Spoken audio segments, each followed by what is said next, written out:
जय श्री कृष्णा, राधे राधे। आज हम सुन रहे हैं अधिक मास महात्म्य के अध्याय 10 की पावन कथा।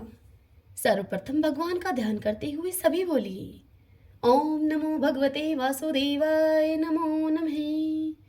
ओम श्री कृष्णाय नमो नमः।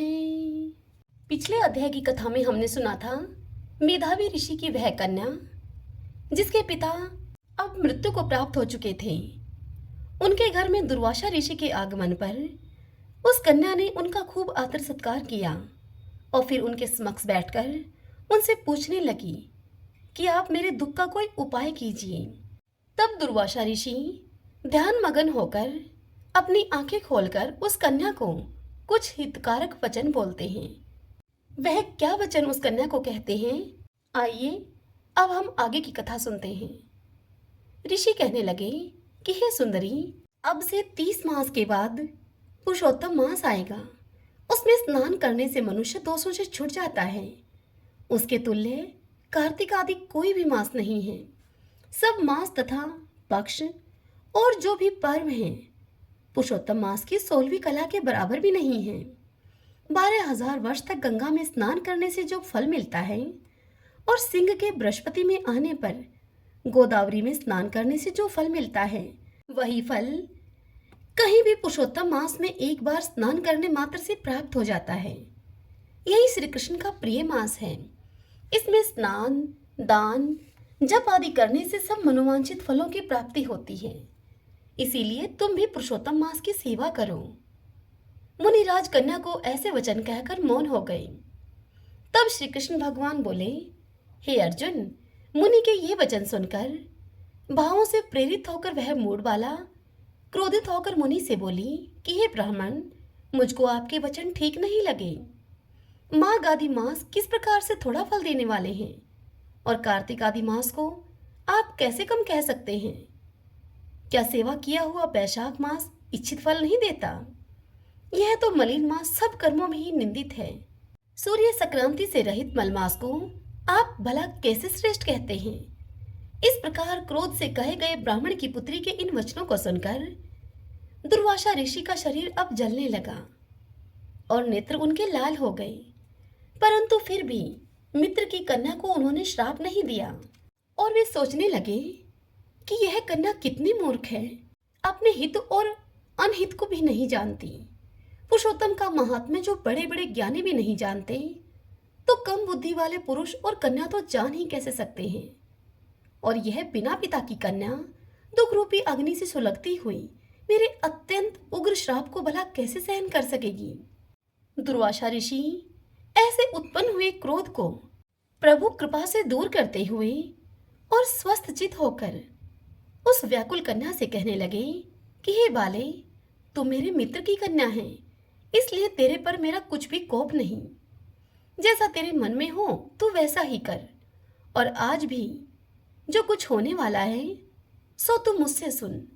मैं कहता हूँ, तूने जो पुरुषोत्तम मास का अनादर किया है, इसका फल इस जन्म या अगले जन्म में तुझे अवश्य मिलेगा। यह तो अवश्य होना है, क्योंकि तेरे पिता मेरे मित्र थे, इसीलिए तुझको मैंने श्राप नहीं दिया। तू बालक है और अपने शुभ और अशुभ को नहीं पहचानती है। तेरा कल्याण हो, मैं तो नारायण की सेवा में जाता हूँ। श्री कृष्ण भगवान आगे अर्जुन से कहते हैं कि हे अर्जुन, उस कन्या को ऐसा कहकर वह महाक्रोधी तपस्वी मुनि झटपट ही वहां से चले गए और उसी क्षण वह कन्या पुरुषोत्तम मास के अनादर से कांतिहीन हो गई और अपने मन में विचार करने लगी कि तत्काल फल देने वाले पार्वती पति श्री शंकर जी की मैं आराधना करूंगी। ऐसा निश्चय करके वह कन्या अपने आश्रम में आकर महाकठिन तप करने की इच्छा करने लगी। आगे सूत जी इस कथा को सुनाते हुए ऋषियों से कहते हैं कि हे मुनियों, वह बाला प्रबल मुनि के वचनों को निंदित करके तथा बहुत फल वाले विष्णु और सावित्री पति ब्रह्मा को छोड़कर अपने वन आश्रम में केवल शंकर भगवान की सेवा करने लगी। हरि ओम तत्सत। श्रीमन्नारायण नारायण हरि हरि, भजमन नारायण नारायण हरि हरि। आइए अब हम पुरुषोत्तम क्षेत्र के महात्म्य की कथा को सुनते हैं। पुरुषोत्तम भगवान की जय।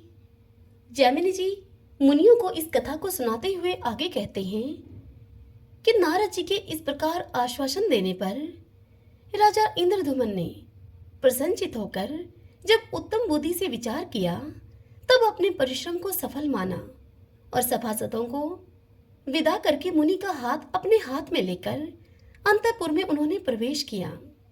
फिर विधि पूर्वक उनकी पूजा करके उन्हें पलंग पर सुलाया और उन्हीं के साथ बातचीत करते हुए शेष रात्रि उन्होंने व्यतीत की।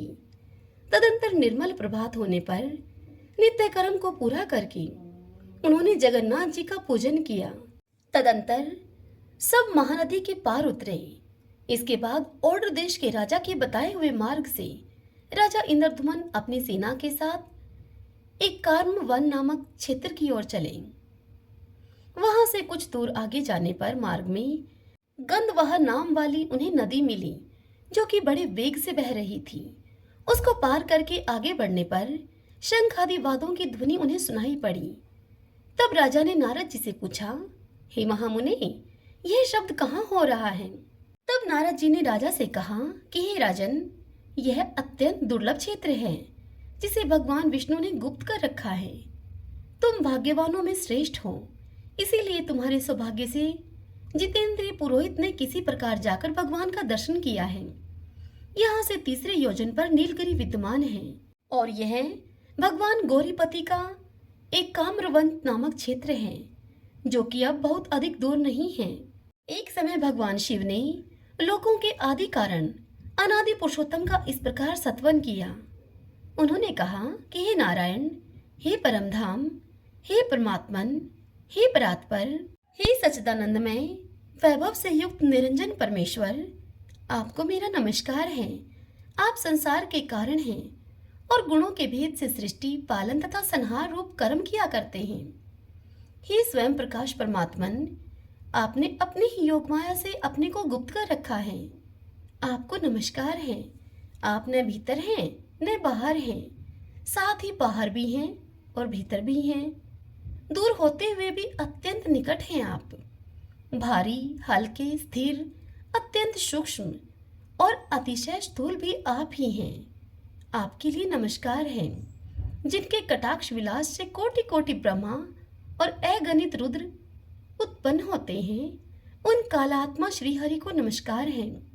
जिनके एक एक रोम में अनेकानेक ब्रह्मांडों का समुदाय भरा हुआ है तथा जिनका शरीर माप जोंक के बाहर है, उन विश्व रूप भगवान को नमस्कार है। जिनके स्वरूप भूत काल के परिमाण से ब्रह्मा की सृष्टि और प्रलय होते हैं, मनवंतर आदि की संघटना करने वाले उन भगवान को नमस्कार है।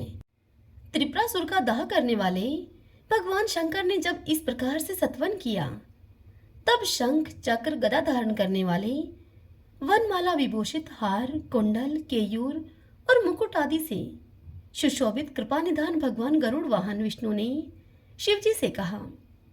उन्होंने कहा कि दक्षिण समुद्र के किनारे नीलाचल से विभूषित जो 10 योजन विस्तृत क्षेत्र चित्रोत्पला नदी से लेकर समुद्र तक फैला हुआ है, उसके उत्तर एक काम्रवन नामक सुंदर वन है।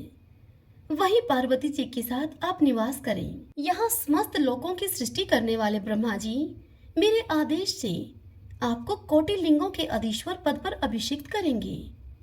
भगवान विष्णु के ऐसा कहने पर शिवजी ने कहा कि हे देवदेव, हे जगन्नाथ, हे शरणागत दुख भंजन प्रभो, हे जगतपते, आप पुरुषोत्तम क्षेत्र में जाने के लिए जो आज्ञा दे रहे हैं, उसे शिरोधार्य करके मैं उस मोक्षदायक कल्याण में तीर्थ में जाऊंगा।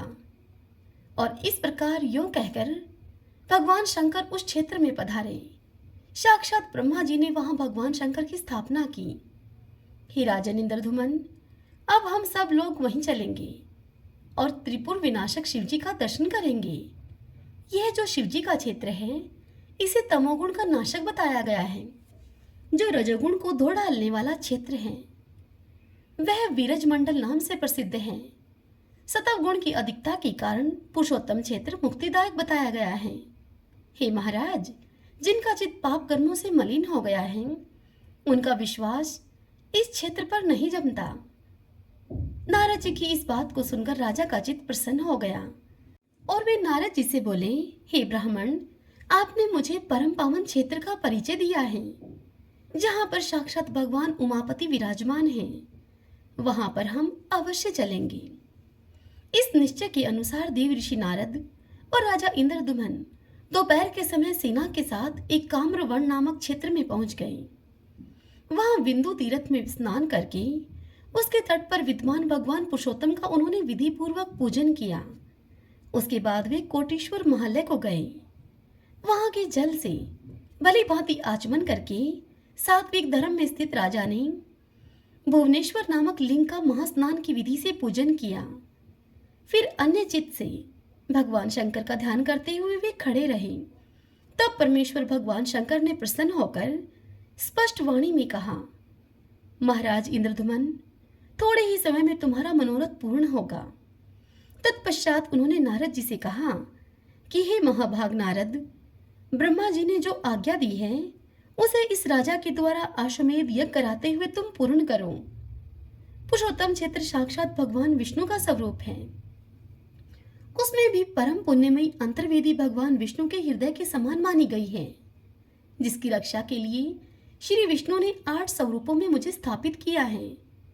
शंख आकार पुरुषोत्तम क्षेत्र के अगर भाग में दुर्गा देवी के साथ मैं नीलकंठ नाम से निवास करता हूँ।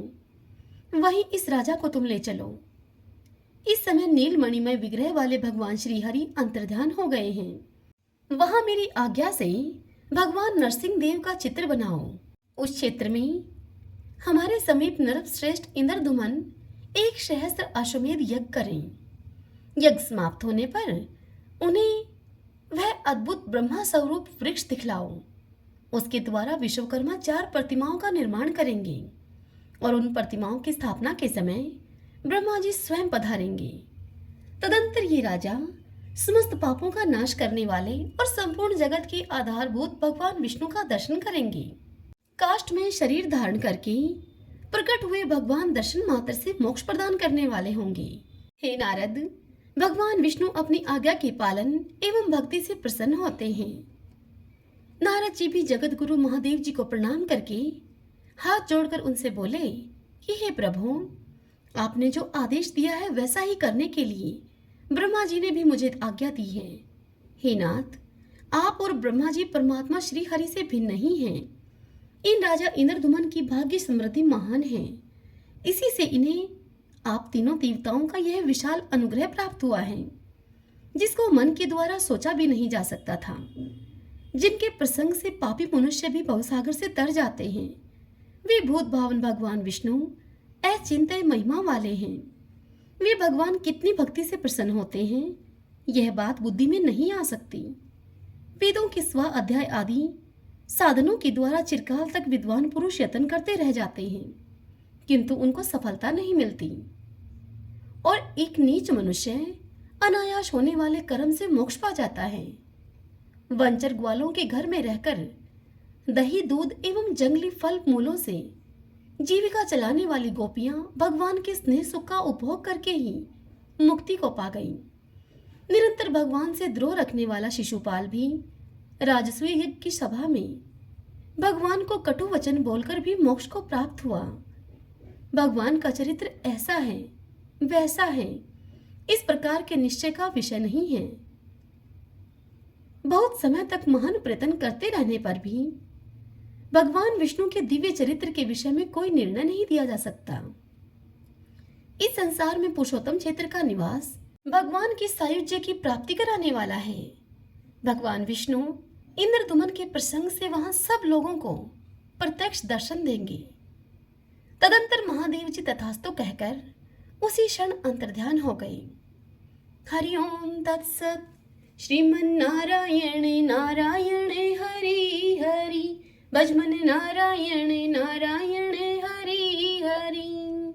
श्री कृष्ण गोविंद हरे मुरारी, हे नाथ नारायण वासुदेव। श्री कृष्ण गोविंद हरे मुरारी, हे नाथ नारायण वासुदेव। श्री कृष्ण गोविंद हरे मुरारी, हे नाथ नारायण वासुदेवा। सभी बोलिए विष्णु भगवान की जय। ओम नमो नारायणाय, ओम नमो नारायणाय। आशा करती हूँ कि आज की यह कथा आपको पसंद आई होगी। यदि मेरा यह प्रयास सफल हो तो इस वीडियो को आप लाइक करें और कमेंट बॉक्स में ओम नमो भगवते वासुदेवाय लिखना बिल्कुल मत भूलिए। इस कथा को जितना ज़्यादा हो सके उतना ज़्यादा अपने अपनों के साथ शेयर कीजिए। हरे कृष्णा।